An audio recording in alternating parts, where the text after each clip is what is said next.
wanted to welcome everyone for this roundtable, the first roundtable of Performance Affair.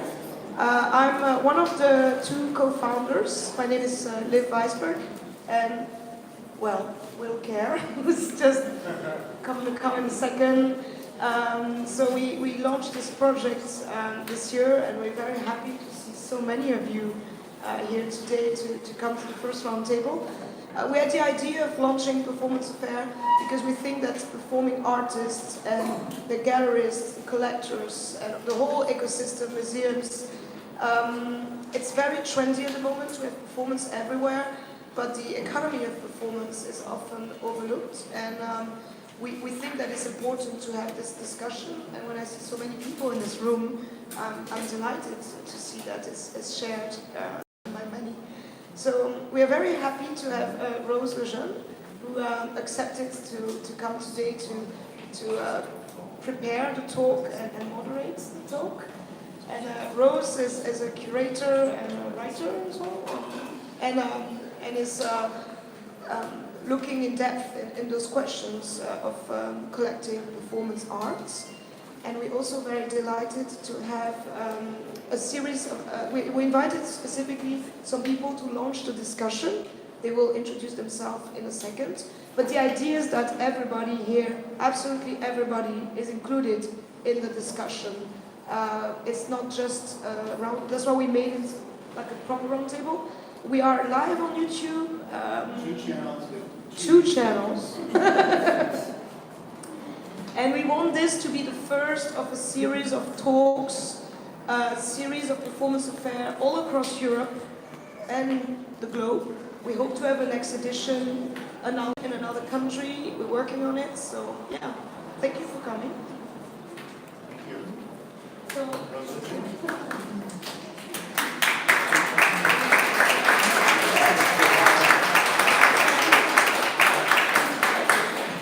So the first thing, of course, to say is thank you so much to Liv and Will for the invitation to be here, but also, of course, for all of their hard work to put this on, which I suspect probably looks a lot simpler than it actually was.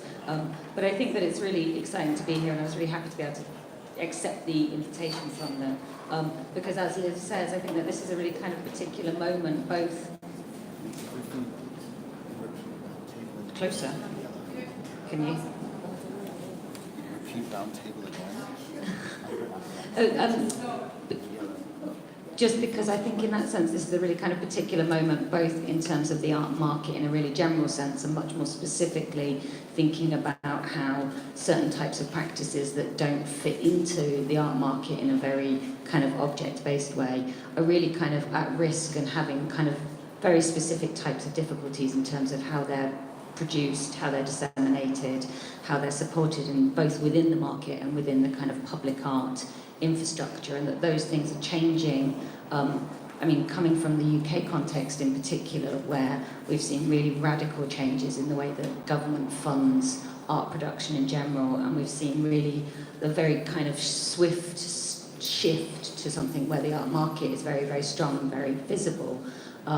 And there's really been a lot of conversation that I think is very important about how those kind of practices that maybe traditionally have not been engaged in the art market might be incorporated into that, but also vice versa, that there are lots of problems with the art market in a kind of general sense. And so there's a moment now to think not just about how the economy of performance might be changing, but also how to really kind of be agents in making sure that that's a kind of long-term and sustainable and kind of exciting moment for a practice, rather than just simply saying, how do we create conditions within which performance can be part of this art market, brackets, which is really problematic. So, as Liv said, we've brought a whole series of kind of fabulous people here today who maybe have some very particular, whether that's supporting artists through production or through commercial, or coming from a legal position or within a private foundation. And I think what we're going to do is start off just with a few kind of general introductions, and then I've got maybe a couple of questions about how you guys are all working and you see it. But as Liv said, I really hope that very quickly that we can start a conversation between everybody. I know that there are lots of people in the audience who are both curators, gallerists, but also actually very importantly artists who might be able to kind of offer their experiences and tell us what they think is important and how they would like to be able to be supporting it, as well as how we might think together about what some of the practical considerations are. So I'm going to start off by handing the microphone to my right, to Ellen, and ask her to introduce herself. Hello, I'm Ellen de Bruyne, and I have a gallery in Amsterdam, Ellen de Bruyne Project. I started the gallery 20 years ago because I saw around me a lot of young artists at that time, end of the 90s, who were working with performance, and at that time there was not really a gallery that was supporting them. And I saw a lot of performances happening in alternative spaces, and that's nice, of course, but I was thinking, like, how can I help the artist to get one step higher or further, or how you want to call it, to end up in a collection, or to have it, let's say, captured or saved for the future. And that was one of the reasons I wanted to start my gallery. I'm not specific a performance gallery, because I do not believe in special only parts of art. I want to see it in a more broader sense, but it was one of the reasons to start the gallery, absolutely. So I'm representing artists from the start as Dora Garcia, as a performance artist, Jeremiah Day, who is also here, and Falke Pisano, for instance, and Zana Ivanova, and maybe a little bit less known, but a very interesting artist, Maria Pask, and yeah, so that's, I think the was to support them. Maybe you can introduce it. Hello everyone, my name is Antonia Blocker. I'm the curator of public programs at the Zabladovich Collection, which is a privately funded collection and gallery space in North London. I was previously the public programs curator at the Whitechapel Gallery, and I've also worked in public programming at the ICA, the Institute of Contemporary Art, and at Serpentine Galleries. None of these organisations have curators of performance. I think there is one curator of performance in London, and I'm not sure that she's going anywhere. So in order to kind of work in performance and events-based practices, or working with artists that aren't necessarily supported so well through exhibitions, I work in public programming. So it's very interesting to be here engaging in this conversation about legitimising and sort of formalising performance and how we might move forward in doing that. Hi everybody, excuse me for my English because I'm a French and Algerian artist, half French, half Algerian, so my English is not as good as yours, of course. So I'll try to be efficient and to be comprehensible. So I'm now 47 and I perform since I'm 27. I began at school in France to have a gesture activity, and 20 years ago it was a real big problem in French schools to perform. I was told that it was surely better for me to be a comedian or an actor, but the institutions said me really often that performance was dead, that it was a medium from the 70s, and that they didn't really understand why a young artist I was beginning to perform in the 80s, the 90s. So it's been a long time since I decided to just act and to just propose gesture. So I had a long way in this kind of medium in France and abroad, but it has been really difficult to stay performing, to stay a performer. And now, of course, since 10 years, 5 years, I'm really glad to see that we had a big evolution on this medium. And I'm really glad to be here, of course, to share with you all this question of economy. And I work since quite 2 years with Michel Rhin, which is gallerist in Paris, involved also with Dora Garcia. He also works with Dora Garcia, and he's not here, but I think it's very important to be also accompanied by gallerists and professionals, and it's not really a simple way to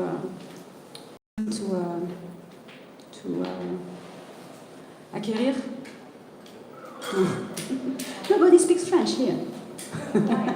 It's quiet, yeah. So I will stop now. Thank you. Who is my neighbor?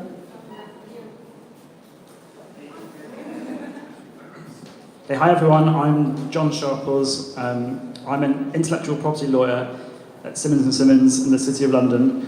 I come at this from two perspectives. One is as a lawyer, and most time when people go to a law office, it's a bit like going to the dentist, and no one really wants to be there. But I think in the performance art context, lawyers do have some potential to provide something that supports and underpins creativity, because until we can describe this stuff, fix it, and be clear about what it is that we might own as a cultural asset, then we can't really take this on. So I think from there's a legal perspective that's important. And my firm also has a reasonably eminent collection of contemporary art in the UK, and I also look. Thanks. Hi, my English is not that good as yours too. So my name is Nathalie Guillot, I'm French, I'm based in Brussels for 15 years now. And I was a journalist and a publisher in Paris during 20 years. And then I started to be involved in art contemporary in 2008, where I started a collection, formal collection with objects. And then I thought it was interesting to curate an exhibition, so I worked with different curators, and I was curious and I liked the experience, so I started to produce a platform of performance, and we work with Carole, and we organize a big platform at the Wheels during 4 days. It was very intense and very much about alive and sharing and just being there, being the present, totally intense and I don't know, I think it's important to have this balance between this formal and object and also this relation, this collaboration with artists on a specific space, specific format, specific duration. As here, I have produced the performance of Sarah Trouche, and now I have this space called Tally Lab, which is a foundation where I organize exhibition, but not really exhibition, and I think there's too much exhibitions, so I'm trying to find another path, and it takes me again to performance, so we will organize a new platform in Tally Lab in November with Sarah. So we work with, I worked with plenty, Rachel Monosov, Alex Cecchetti. I even perform myself with a collective female artist, Belgian female artist called After Lucy Experiment. And I invited also Rosalie Goldberg to speak about performance in the 1970s in New York, which is, fabulous. So, voila. Thank you, I'm very glad to be here, and to hear you guys also. Thanks. And now, Rose, you can continue the conversation. Slightly kind of performative microphone element of this as well. So I guess actually the first question that I wanted to ask was in some respects quite a basic one, which I think maybe is partly to Ellen and Antonia. Antonia, you kind of alluded to the fact that, say, for example, in London there are very few performance curators. And I guess also you mentioned the idea, Ellen, that over the last 20 years there's been a real kind of, on the other hand, there's been a real kind of movement towards a kind of institutionalization of performance. So I wondered if you could both just slightly kind of dig into some questions, something around the idea of what you think is different about producing performance, both in a kind of museum or public art gallery context to working with artists in different ways, and how you think that those institutions have started to take that on, and what you see as being the kind of changes in the landscape with that time period that you're mentioning.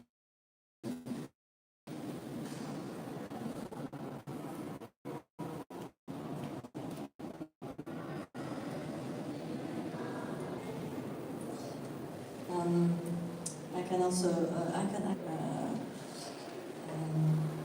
approach from my own experience. I'm working now with like Dora Garcia, who is doing performances for 20 years.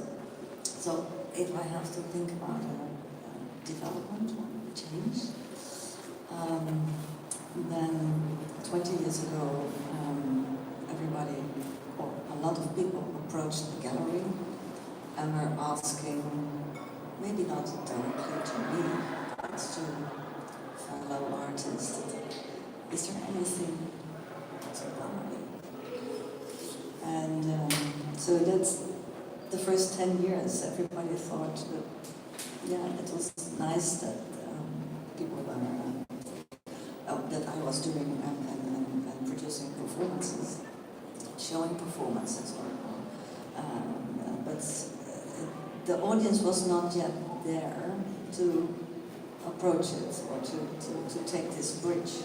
They were only spectators, which is already wonderful.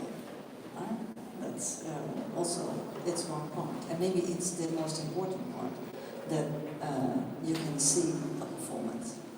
But of course, you need to create a situation. I think that there is, and there are some people who can save it, who can save the performance, and that in the last years, I really can see it and feel it, and also by really selling a Dora Garcia performance to a museum. Yes, it happens. But you have to work sometimes 10 years towards that. It's really like step by step by step. I don't know, maybe you can tell about another perspective. Yeah, I think the question of duration is key, because I think that performance, and I speak about London because that's the area that I'm aware of, institutions are limited in the way that they can support performance by very real parameters, mostly space and time. So if you don't have the physical space within your gallery, museum, in which to stage a performance, then that's a very clear limitation and hurdle to overcome. And then also there are the structures of opening hours, so most galleries are open from 10 till 6, and performances tend to not last, how many hours is that? 8 hours.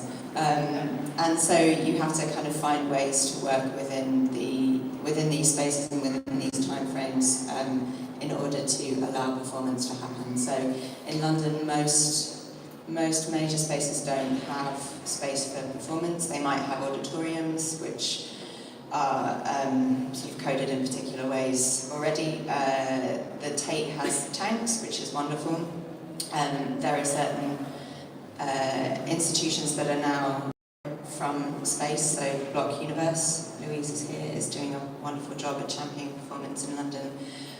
But the Serpentine doesn't have a dedicated space. They have the pavilion, which is why their public programme and their performance programme that gets embedded within that is then tethered to that architecture.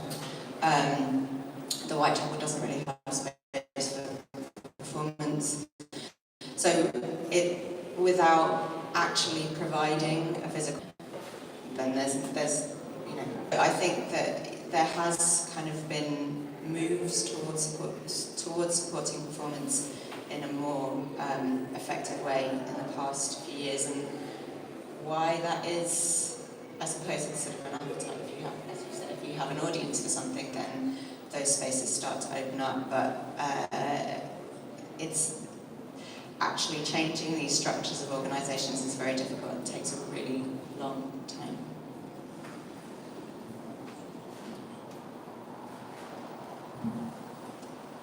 So then the other kind of space that I think I would like to just bring into the mix straight away is the space of the fair, which obviously this is going to kind of very specific attempt to provide a platform for performance art within that kind of commercial context. But it obviously most frequently when one sees performance art at a fair, it's kind of delivered as a sort of afterthought or as a kind of part of a kind of social experience rather than being a kind of key commercial element of the key commercial element of the kind of system itself. So I guess the question then again to Ellen and actually to any of the other gallerists that are here today that have been showing within Performance Affair, and to any of the artists as well, is has the fact of this being a kind of dedicated performance fair in that sense, how has that been a very kind of different experience to maybe when you've been showing work, performance work in a fair in a more kind of general sense? So in fact I might ask that question to Jeremiah, whose performance I saw last at Arco, and just trying to kind of get to grips with what the difference maybe is around something that kind of treats performance as a medium in its own right, and something that allows performance within its structures, but maybe without those kind of dedicated platforms.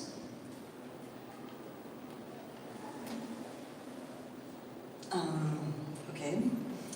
I think in general, and that's maybe not such a nice thing to start with, but I think in general, an art fair is not the best place to look at art. Sorry about that, but and it's also not for an artist and also for a gallerist, it's not the nicest place to be because it was always compromising, and but saying that, okay, that's maybe another discussion because it is really something in general, but we have this structure of, let's say, communication through art fairs. Then I think it's good when there is a general art fair and also performance program intertwined. But that's on other art fairs, it was very hidden. So I think that it's good to have a performance art fair. To have a kind of positive booth for the medium. But if you ask me if it's good, if there is in the end a fair for painting and a fair for photography and a fair for performance, then I say no, that's not the thing we want, of course. It's one thing. I see art as one thing with different medias, and also an artist is not, and it's not only a painter, or it's not only a performance artist. It's a whole artist. It's a whole person. So that's far more interesting to really try in the end to have all kinds of different media. That's what I can say about a performance affair. But of course, it's nice to have this positive, to get it, well known, more normal. What can we say? Bring it in the world. Can I ask something?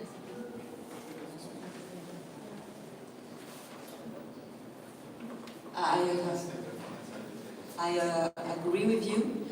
I think it's more about also focus and attention that you give to the performer, to the performance.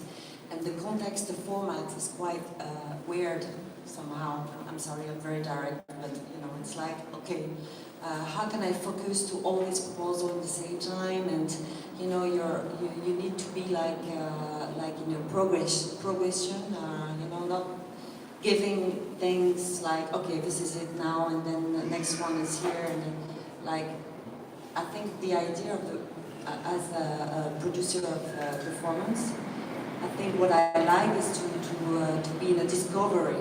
I mean, not to be like searching vinyls or museum. For example, I remember the performance of one performance of Tino Segal at the Guggenheim.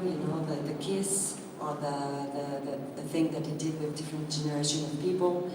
And I think as a collector, I'm not collecting performance, but I'm more like in being surprised. And here I was surprised, of course, by the format. But I'm not sure about the artist, because I'm close to the artist, and I'm not, that they want to experiment with this new format. But, I'm kind of uncomfortable, also about this format. Because why? We have already so many fairs. We have like 80 fairs a year. And I think there's something to dig on this idea of a community of performer, but I'm not sure about the fair things. And I have a very pragmatic question. What do things curator about? What do you think about that? Are you going to? Did you acquire performance here? Did you buy? I mean, did you have some clients or curators, museum? That's the idea. It's a fair, no? I don't know. This is not a fair. This is like, people were saying that the experience was very meta. It was like a meta representation of itself. Where entering the space was active, and observers became performers, and then they became voyeurs of other observers who were performers. So we were much more interested in activating space, and creating some sense of consciousness and interaction, more than following some stale format. So we invented the idea of an affair. And an affair is tangible, it's not tangible, it's a memory, it's forgotten, it's a happening. It exists in the, we're talking about time-space, which is really the intersection of everything. And I think we all know that performance has a particular opportunity to engage with the field, with space, but also with people that are coming into the space. So, as artists living in this time and interpreting what we're interpreting, we can use a space that becomes collective, because there were so many things happening at the same time.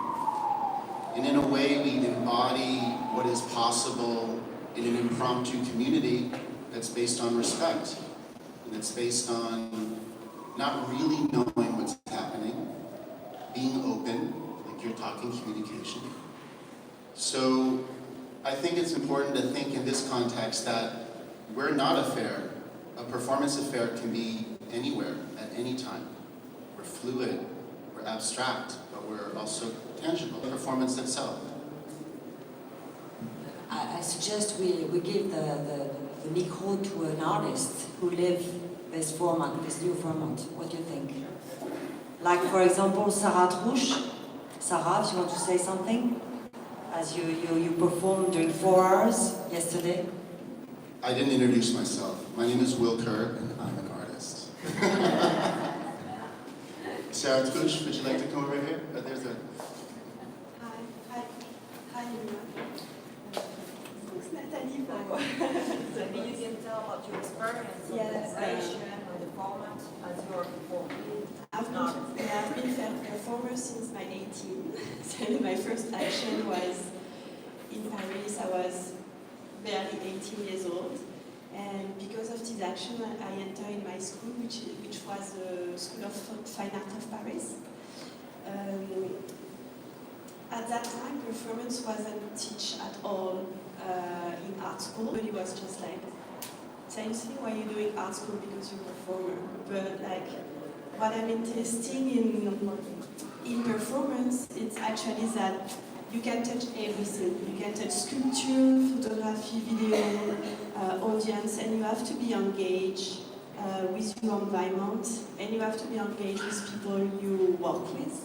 And it's not like a format. It could be architecture, literature, dance, and everything is just connected together, and it allows you to think and open boundaries. And it's why I choose this format. But the problem itself of performance, it's always like, can you make a living out of it? It's always this question, like, okay, you're an artist, it's already like, woman artist, it's even worse. But then when you say, I'm a performer, it's even like, wow.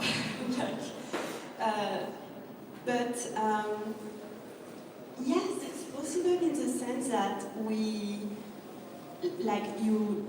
I do travel a lot in different foundations and places, and I work with communities, and because of this work, I enter in collection, and great collection, like Tali, and I think it's interesting because it's not about the format itself, but it's about the engagement that you have in your life. And at the end, when someone chooses to work with me, they choose because of the commitment I can have for 10 years, 15 years and everything, and what I will try to defend. I mean, it could be social, like problem or communities in Kazakhstan, or next week I'm in Benin, for example, with the French embassy. I mean, it's all these things where you try to respond with the space and with people, and it's what I like a lot. I mean, I have to say though, I was quite surprised to hear you say that this is not a fair. I mean, it strikes me that you've set, I mean, the format of it, and even the choice of this building, which at other moments is used as a fair, and this idea of these booths and this kind of time frame and this kind of way of, in that sense, creating a space where the economics of the situation are also kind of very visible, to me quite clearly references the idea that this is a fair, and the extra AF in the word, you know, potentially creates a bigger kind of conversation about the experience and the presentation and performance, but nevertheless, it seems very clearly to mirror and to describe itself within a conversation of other fairs. And actually for me that was really important as a way of understanding what it might be trying to activate and the way that it might be trying to activate it. Because I think in that sense that's a very different kind of approach to describing performance than a festival approach or a kind of public presentation in a museum kind of approach. So that, in a funny way, that was one of the bits of it that I thought, oh, this is really exciting. And also has been my experience of being here in the last couple of days is that one of the things that's been really interesting is to go around and to every single time you look at a performance to be able to have the conversation with the gallerist, what is for sale, how does this work, how have you negotiated with the artist to think through what the ramifications of this exchange might be and this kind of movement of ownership and all of those questions that brings with it. So whilst that poetic version of it is very lovely, it also sort of surprises me that you resist that. And I wonder if you could say a bit more about why you resist that.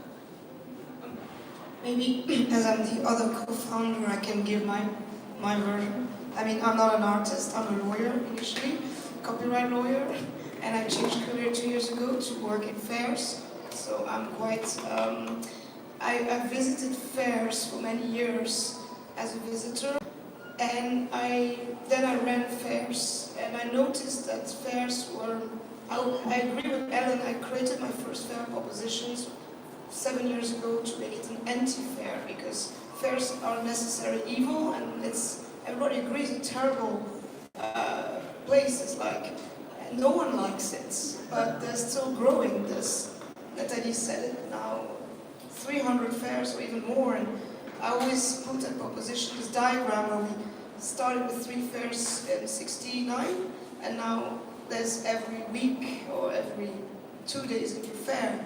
But what we wanted to do here is by observing and having artists with their gallerists, with collectors and museums, that performances everywhere, as you said, festivals, at every fair there's always performance as an entertainment. Some fairs are selling performance. I mean, I know that some gallerists give me some good experience, but it's always a side note, and what we wanted to do was also to create a platform that was not just a fair, that was something that was really thinking this economy, and also now is taking this format. But this building is actually a former furniture shop from the 30s. Then it was where the Texia had its collection, and it became a cultural center. Well, it belongs to the city of Brussels, and there's all sorts of events, some good, some bad. I mean, you know this building because there's been actually proposition in 2014 was here.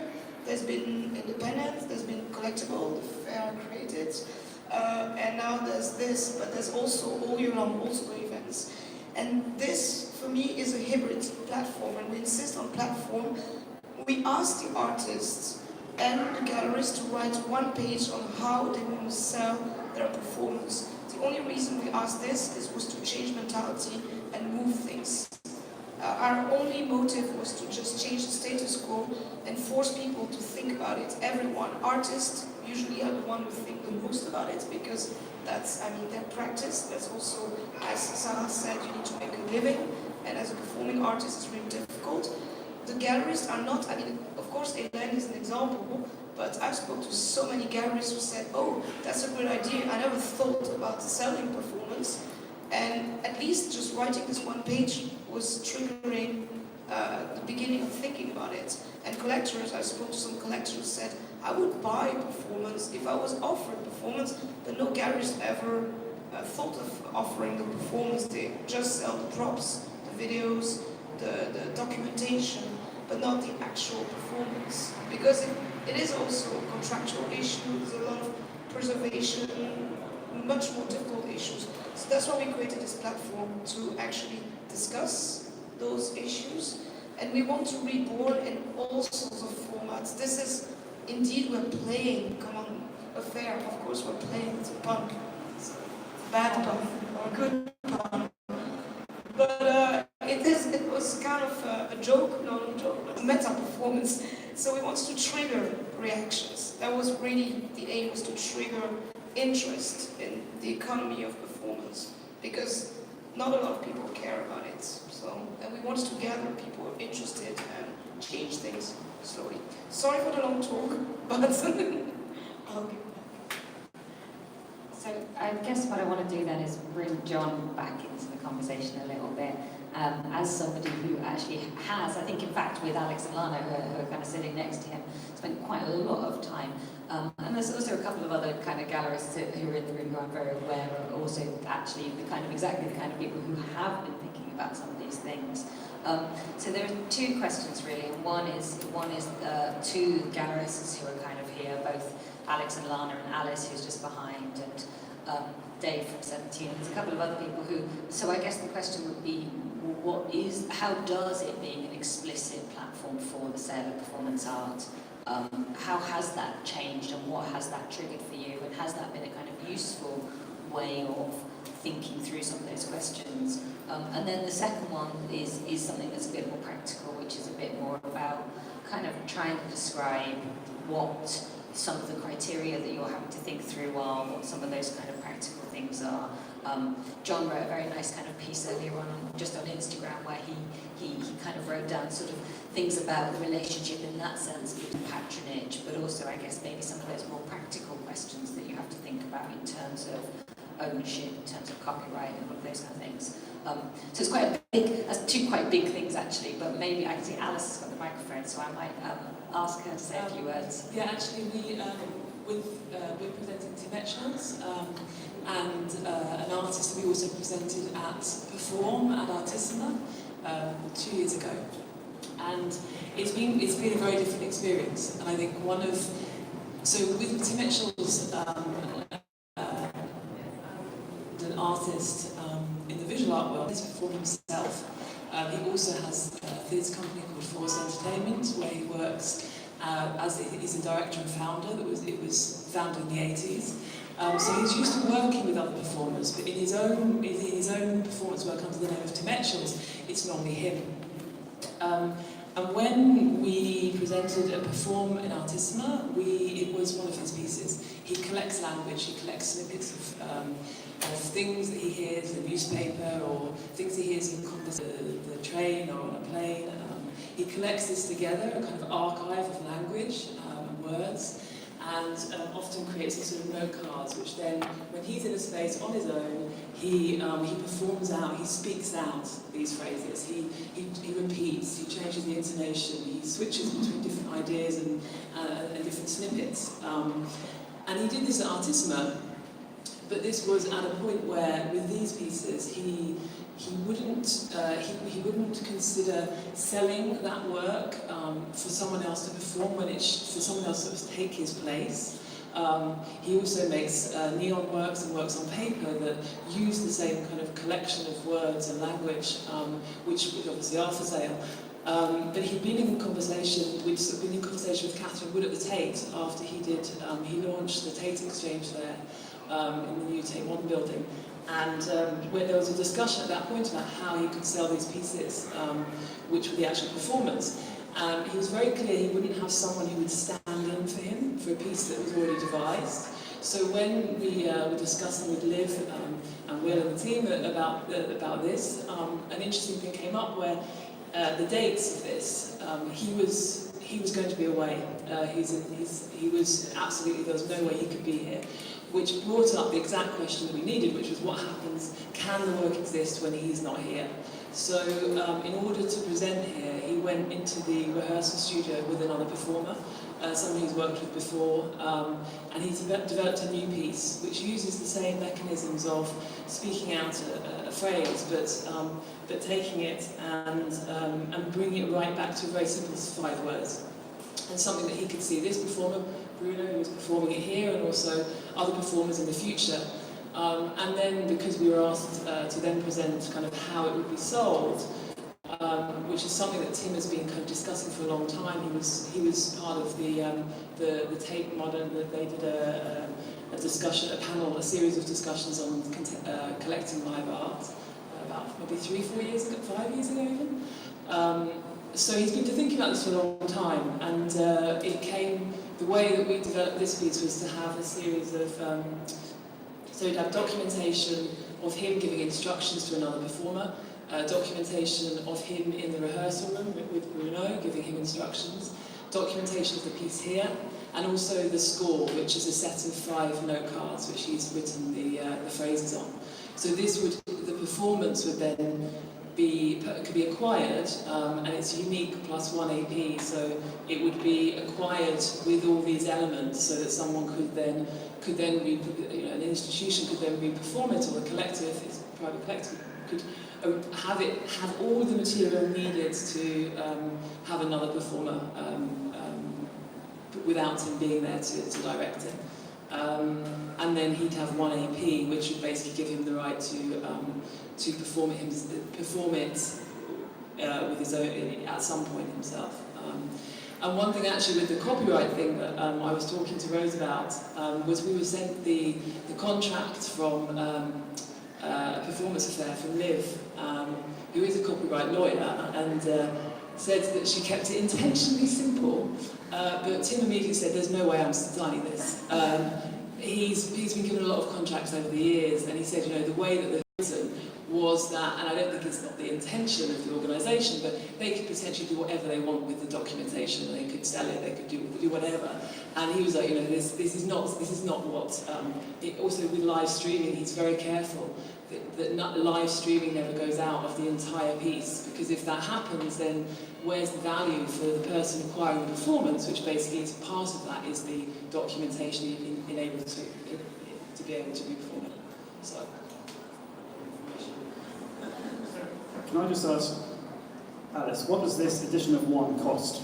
If I want to buy this today, how much am I paying? It would be, well, the discussion would, at the moment, it'd be about 25,000, but it's around that region. £25,000 would be kind of that, was the discussion I had with Tim. He's still very much, the whole question of how to price, to put a value on performance is also a big, is a huge question. So I think this is what we've, for this piece, based on all of the elements of building that piece up, and then, and obviously then the costs of re-performing it in the future with them.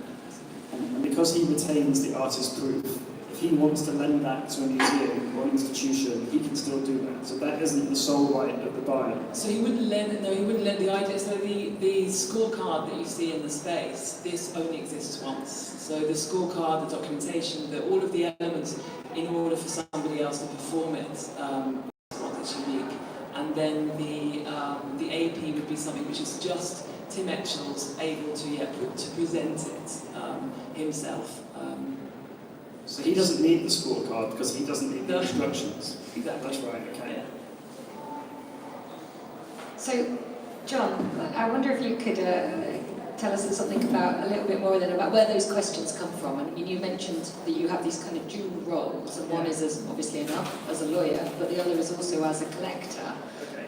So very quickly, copyright law generally is not fit for practice in the 21st century. So international copyright law was settled at the Berne Convention in 1886 and hasn't really moved on since. And so we have this old-fashioned nature of copyright that insists on distinct historical categories of works. And so we have this problem that performance art does not fit into any boxes. And so one of the things that, and I compare it to TV formats. You know, you can't say there's a distinct intellectual property in a TV format. So if you want to buy that, if you want to license that outside of the original conditions of creation, you have to basically fudge it a bit and buy a whole package of rights. And it depends very much on the industry norm. The industry players will recognise that when you buy this thing, there's something of value there. That's where performance art needs to get to. And I think it could happen very quickly if there is some kind of critical mass achieved by basic standards of describing and documenting this stuff. And just to give you an idea about how quickly purchasers' minds can move on. So when I was a teenager in the 90s, I was downloading illegal music tracks and movies left, right and centre on Napster, never thinking that I was going to end up being an intellectual property lawyer. Now, in a very, very short space of time, because the market was created, the Apple Store, Spotify, because we achieved some international standards quite quickly, there's now no doubt at all that there is value in a single MP3 or a film. No one expects to download that stuff for free. And I think the same thing could happen in this area if we agree on how we describe these things and how we hold them. So, I mean, I think that's a sort of fascinating kind of idea that what you need to do is to come up with a kind of basic set of principles. I mean, partly because one of the things that I find so interesting and exciting about working with artists in this way is that every single one is completely different. And so that idea that what you would then need to do is to take those things and kind of format them in such a way that they can always fit into a particular is kind of, I mean, counterintuitive to say the least. So I'm on the one hand arguing for standardization on how we treat these things, but then of course that leaves room for a huge level of specificity and bespoke negotiation when it comes to the thing itself. And so with my other hat on as a collector, the exciting opportunity here is that this is a possible countercultural moment where you can, instead of this idea market where paintings go into storage units in food ports, this is a thing where you should be rejoiced in being given this list of rules and obligations. So as a collector, you should be proud to say that yes, I'm responsible for the care of this, I'm responsible for upholding the standards. I owe the artist duties. What an exciting thing that is. No artist is going to come to you and say, you wouldn't mind just finishing my sculpture for me, or you wouldn't mind just discussing how I might finish this painting. But in the performance context, the outcome is a negotiated, collaborative outcome, and that should be the most exciting thing in the world, and people should be banging the door down of these gallerists who are selling art, selling performance art. So Ellen and I were speaking briefly earlier on, and one of the things that, and I said to her that one of the things that I had really kind of observed over the last couple of days was precisely this way in which this kind of idea of negotiation is actually in some respects changing the kind of nature of the performance that's presented in the way that Alice described, which was something about a kind of moment where you realise that you have to make a step that you haven't made before because the nature of the idea that you might not be there, or that it can be exchanged, or it can be sold or resold. And Ellen looked at me and she said, no, that's completely not right. So I'm going to ask her if she could tell me why that's not right.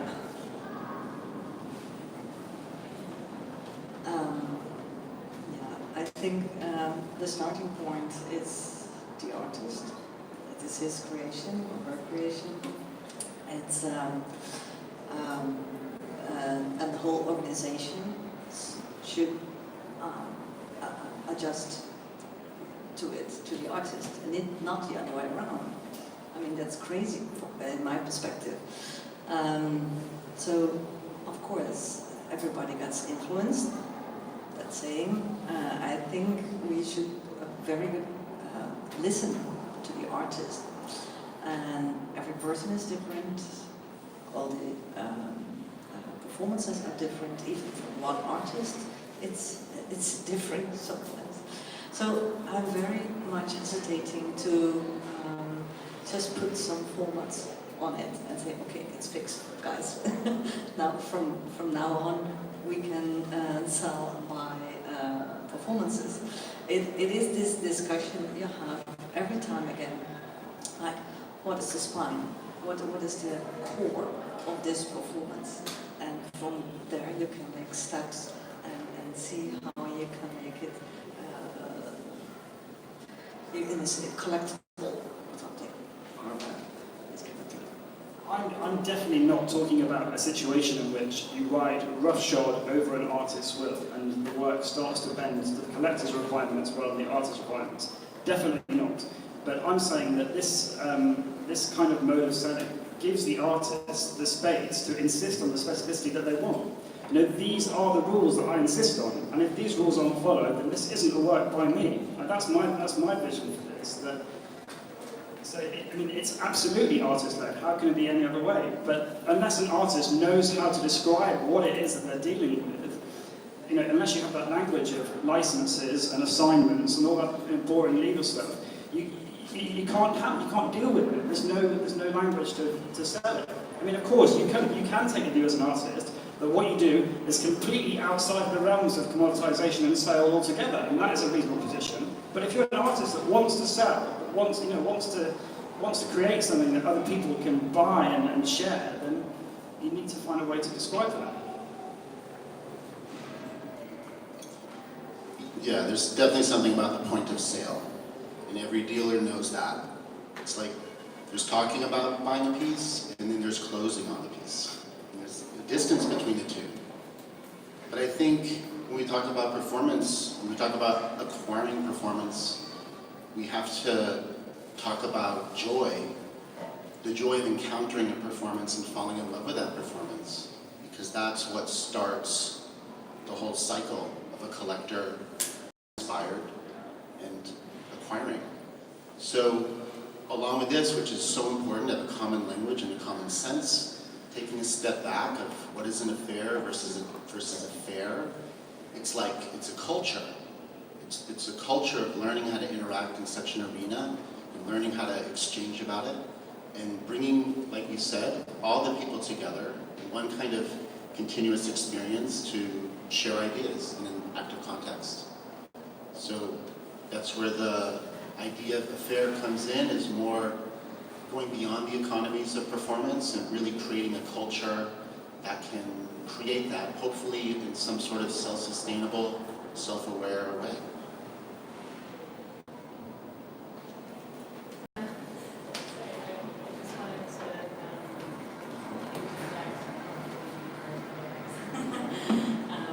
Is that on there? Yeah. I was just curious because the conversation we're having was really sparking a lot of questions from you as well. I guess that, you know, it was kind of interesting seeing the dialogue between you about the structures that you can create around selling performance versus the artist will and the gallerist will. And I suppose that's something, well, you know, coming from the beginnings of performance, which, you know, for the most part, was created to exist outside the circulation of the market, and obviously, you know, things have changed a lot since then. So, I mean, a few questions that I had that, you know, I don't know who wants to pick them up, but I suppose,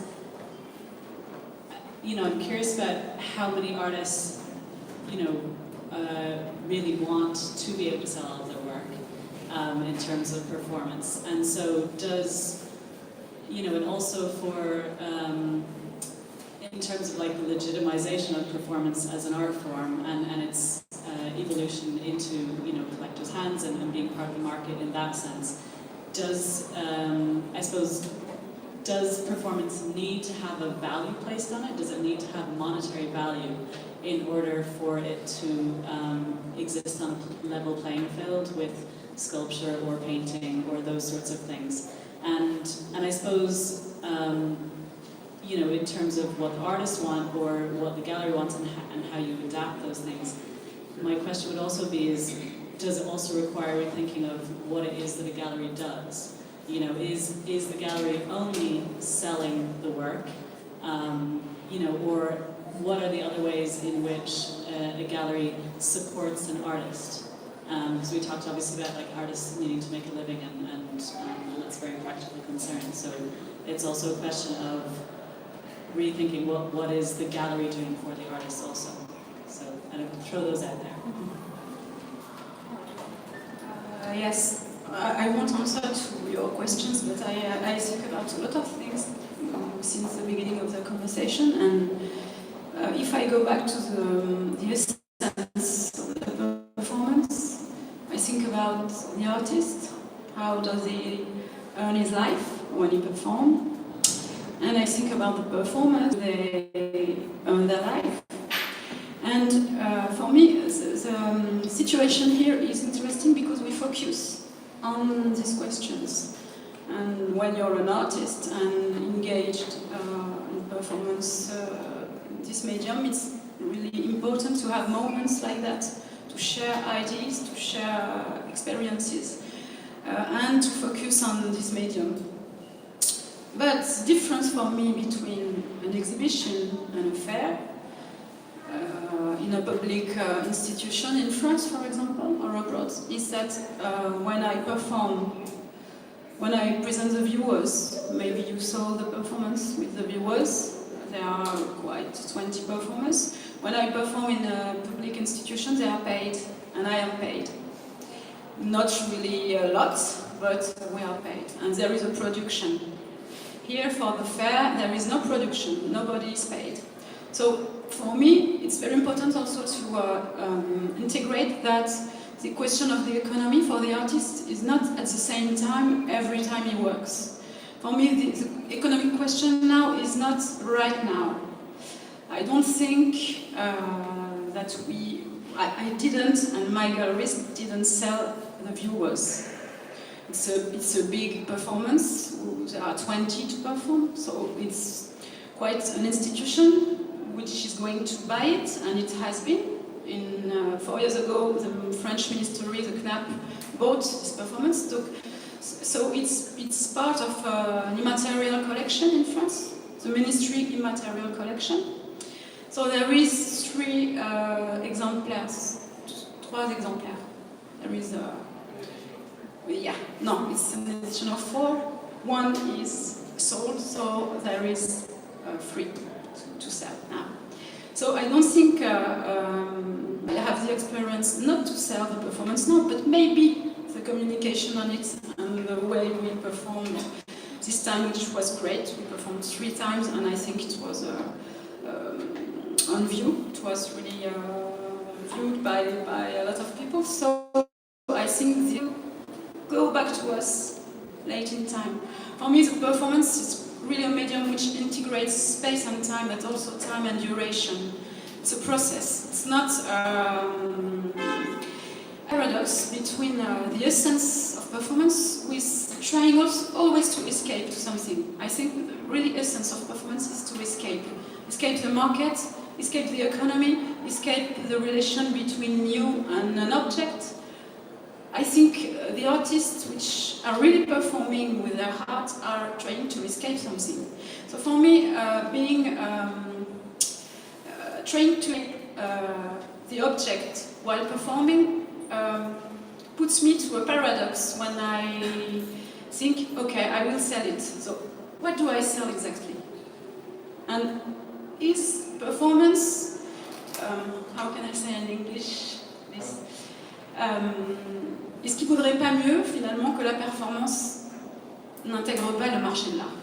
I don't know. Maybe performance, the medium is not to be sold. I don't know. It's really a question for me. Do I continue to integrate the market, which is really interesting for a lot of questions, for earning my life, but also because I really trust on this medium and I think it's really interesting for it to be recognized. But when you begin to sell gesture, for me it's really a question.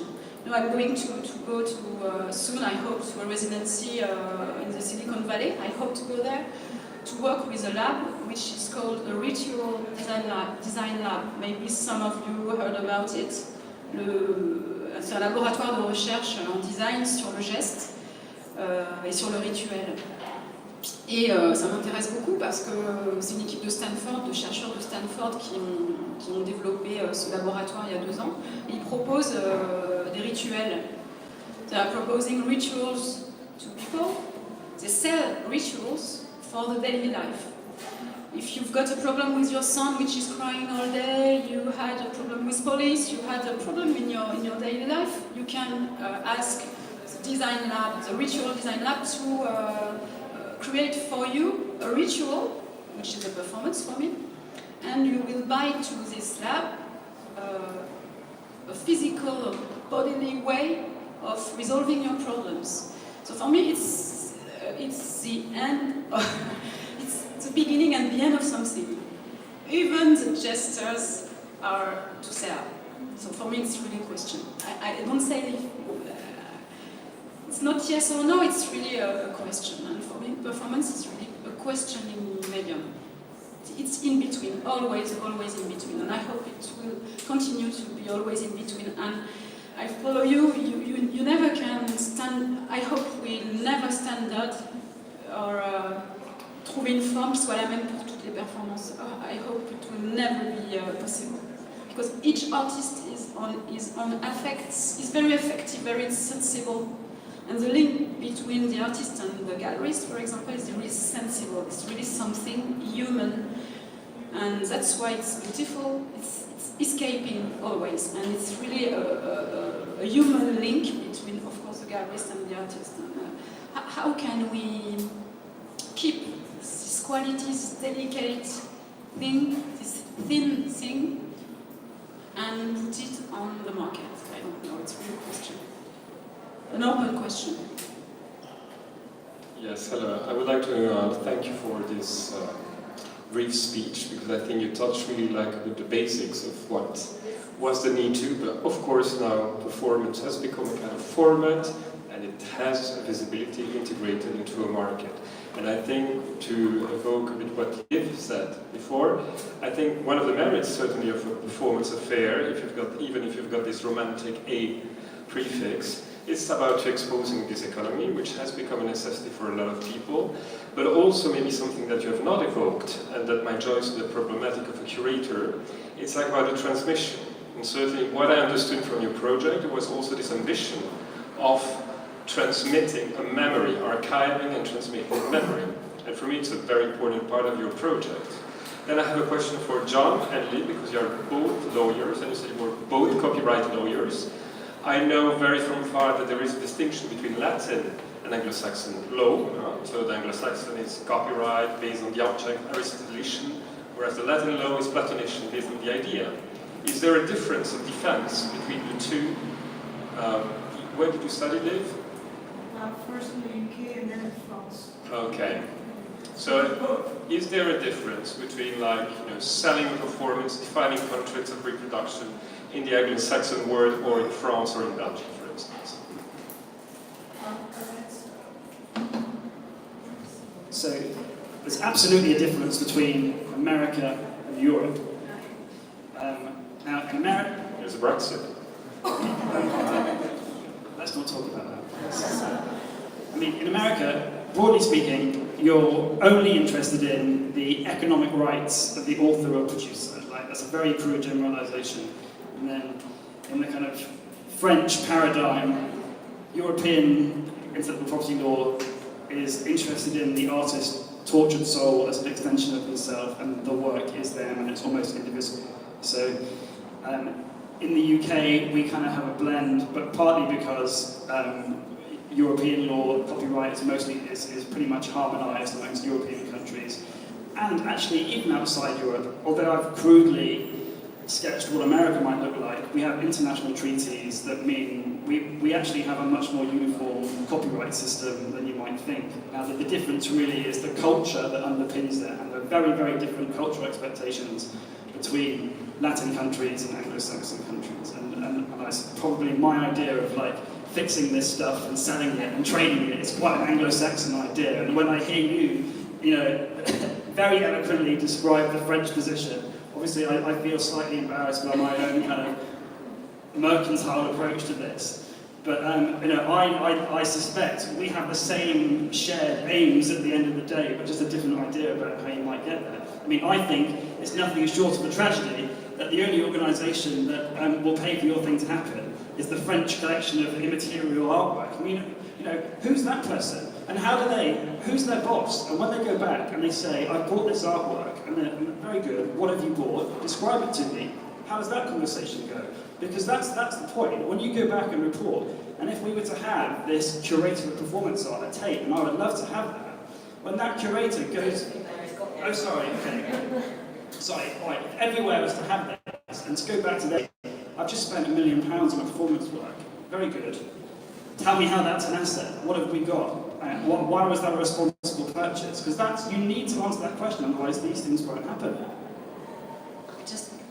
I just wanted to pick up on threads from all these and return to Louise's specific question about is it necessary to commercialise these practices, and I think the way that we've been speaking today is very much based on our present moment and about artists working today and gallerists working today and fairs, but in terms of thinking about the longevity and legacy building of these kinds of practices and looking back at art history and what we know of art history and what's been written in and what's been left out.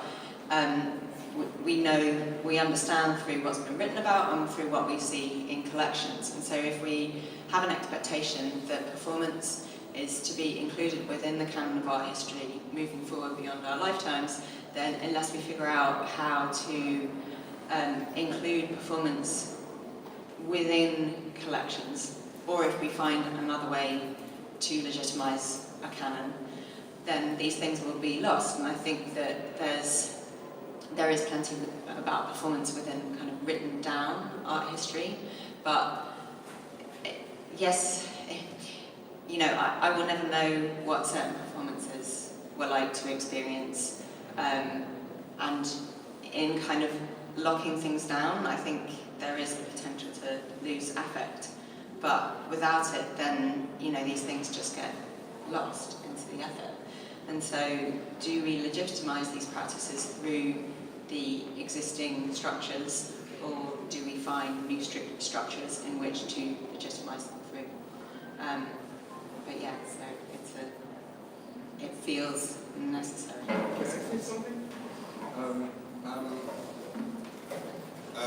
Quickly, I am an artist. My artist name is Sarah and Charles. I'm Charles, Sarah and we were also represented, we are number 6, we are represented here by the purchasers of our piece, who are the collectors. And they saw interest in being here and representing us at this fair. And I think where they saw the value is basically the experience that is very unique, that is only for them. And the reason they wanted to also be here is to explain or share the value in owning an experience, and also the value in being able to share an experience.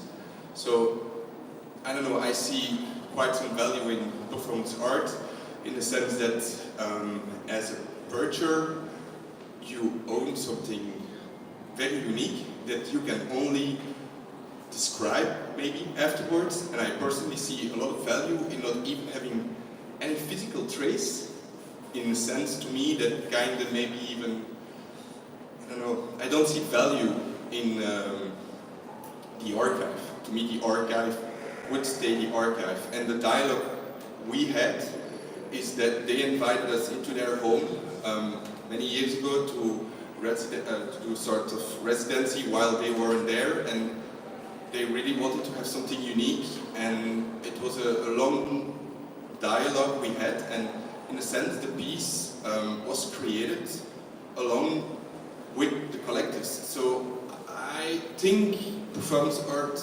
needs to find collectives who are not focused on the materialization, the material, the object, something you can hang on the wall or put in an archive, but so a person who is really interested in owning an experience. In this case, its unique character is linked to the fact that it's irrepeatable. Even if you've got a very precise set of instructions you give, you leave them the choice as to choosing the performers, and it will escape. Also your own control, that's nice, even if the set is very precise. I wanted to break Cassie Lang's tribute, just not to isolate like performance, the nobility of the material, escaping the market, vis-a-vis visual artists, like whether it be sculptures. I don't believe in fragmentation. I think there is a lot of porosity, and I think most of the artistic practice and the most interesting parts of artistic practices are time and space based. When you do an exhibition, it's in a fucking space for a fucking length of time, and it's always not as good as in a fair, not as good as in the collector's house, so there is something that escapes, you know? Artists think a lot of time about the exhibitions they make in a space, you know? And when this is gone, this is gone. I'm also speaking for myself because I'm a curator, and I would leave, and John for instance. There is a total blank about the intellectual property of a curator. An exhibition for a curator, that's a performance. When it's over, it's finished. There is a book, a nice catalog. No, nobody can repeat an exhibition. You know, just people have like fragmented memories, and I think that is something that should be really seriously investigated. The intellectual, for artists and curators. So it's a curatorial affair. It's a curatorial I think this should be our next project. But just to answer, everyone must read Art as Experience from John Dewey. Do you know this book? So I propose to everybody here to read it. That should go into the ideal library. which is space. But just to bounce on what Carole said earlier, one of the person we missed today, we wanted to have someone from another sector, so not the visual arts, but we were talking to some artists that are coming from dance and coming from theater. Because one thing that struck us is that we had a conversation with Wagner Schwartz, who we met at Tokyo recently, but who couldn't be here today, and was explaining how, I mean, he's coming from dance, but he wants to be in visual art, and often there's no porosity in those different sectors. So he doesn't get any money for his visual art. He was exhibited at Ballet Tokyo, they did their best, he got production covered and a little fee, but that doesn't make him pay his rent, and I can't speak on his behalf, but I remember we had this conversation and he said, actually I have a parallel career as a dancer, but it's a completely different sector where I get heavily subsidized. And that's also something I think is important to say today, is that the reason why, to answer Carole, do we want to be in the market or not, we are also, as Performance Affair, setting this question because there's no choice. If you want to live, how do you live? You explained, but that was, it's not like we want to market performance, we just asked the question. It's true that it's all, there's porosity between all the practices, but I see the performing artists the weakest because very often